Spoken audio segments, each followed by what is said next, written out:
Hello! In this video I will show you how to enable Google Assistant to work on lock screen on Honor 200.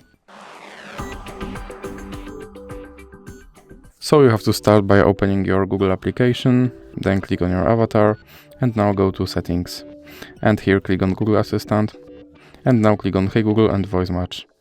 Then you have to click here to enable Hey Google and now click on Retrain Voice Match.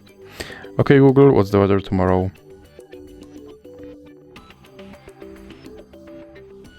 Okay Google, set a timer for 5 minutes. Hey Google, make a call.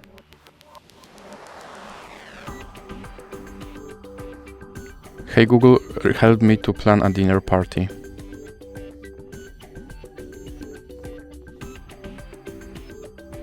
Now you have to click on Next, then click on Next again, and now click on More and I agree.